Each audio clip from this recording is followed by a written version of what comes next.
Lo que nos dice el libro de Romanos. Vemos el apóstol Pablo, mis hermanos, como nos está hablando el Señor mediante su palabra. Sabemos que Cristo murió por nosotros. Éramos débiles. Nuestra vida, como desde que nacemos, somos pecadores. Traemos el pecado en cada uno de nosotros. Como menciona el versículo 6 de este mismo libro, mis hermanos, del Romanos capítulo 5. Lo vemos también. Estábamos, por lo menos, al menos, yo estaba sin fuerza, yo estaba impotente, yo en mi vida pasada no podía hacer nada por mí solo. Mis obras no iban a llevar ni llevarán a nadie a la salvación, porque sabemos que la salvación es por gracia. Y sobre todo no podemos hacer nada, mis hermanos, para salir del estado en que nos encontramos. Cuando a su debido tiempo sabemos que Cristo murió por mí, Cristo fue llevado a la cruz, y es algo lo cual debemos siempre predicar y evangelizar a las personas para que estén conscientes de que una persona ha sido puesta en esa cruz, una persona ha sido llevado, ¿por qué? Por la justicia que Dios tiene sobre cada uno de nosotros, por nuestros pecados, la ira que Dios siente hacia cada uno de nosotros, esa ira fue puesta en Cristo Jesús, mis hermanos. Cristo murió en la cruz por los impíos, como menciona el versículo 6 de este mismo capítulo. Yo era pues un impío, como todos conocemos, hace otros días atrás, hace unos años, mi vida fue cambiando cuando reconocí a Jesucristo como mi único Salvador, cuando me arrepentí de mis pecados, cuando el Señor comenzó a hacer una obra en mi corazón, en lo más profundo, cuando el Señor comenzó a transformar toda mi vida, y así el Señor fue obrando en ella, y fui estudiando y aprendiendo la palabra cada día más. ¿Por qué? Porque por mí mismo no podía hacer nada. Venía siendo yo una persona malvada en esta vida, un culpable pecador, como debemos decir, sin decir otras palabras más ofensivas. Como explícitamente dice el apóstol Pablo en el versículo 8, si seguimos leyendo en este libro, mis hermanos, él lo dice: merece condena eterna. Yo era un rebelde que no quería ni buscaba de Dios. Cuando venía una persona cristiana, ¡boom!, yo cruzaba la calle.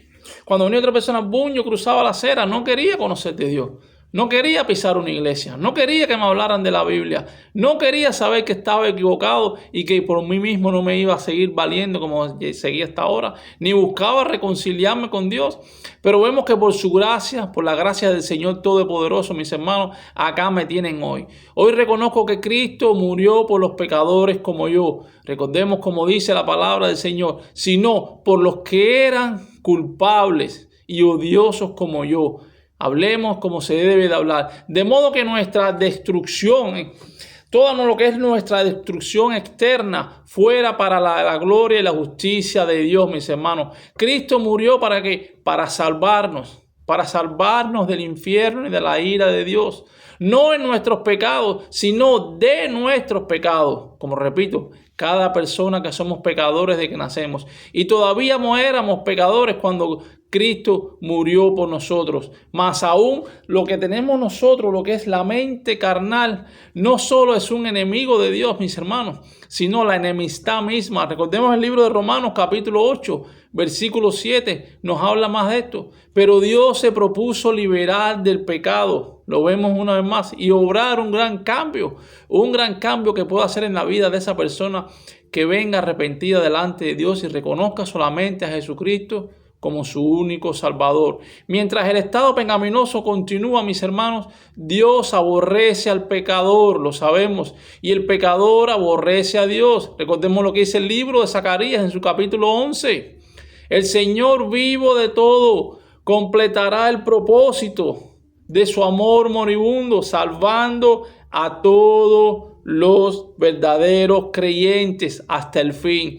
Teniendo tal prenda de salvación en el amor de Dios, mis hermanos, por medio de Cristo, nuestro Redentor, el que fue llevado a la cruz, el apóstol declaró que los creyentes, todos los cristianos, no solo se regocijan en la esperanza del cielo eterno que tenemos, de la gloria, de la nueva vida en Cristo, e incluso sus tribulaciones por causa de Cristo. Vemos lo que están pasando los cristianos. Hace poco mataron 2 misioneros allá en Haití. Vemos todo lo que sucede con los cristianos día a día. Nada más que hay que encender la televisión, agarrar un periódico en la mano, ver las noticias. Sino que también, mis hermanos, se glorificaban en Dios como su amigo inmutable y su porción todopoderosa.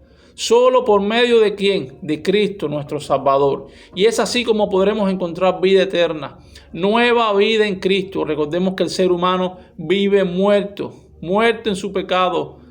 Lamentablemente este mundo es un mundo de oscuridad, de tinieblas, donde obra mucho Satanás. Pero cuando la persona reconoce a Jesucristo como su único Salvador y viene arrepentido de Dios y abre toda su mente a escuchar y a leer la palabra, mis hermanos, el Espíritu Santo mora en la persona.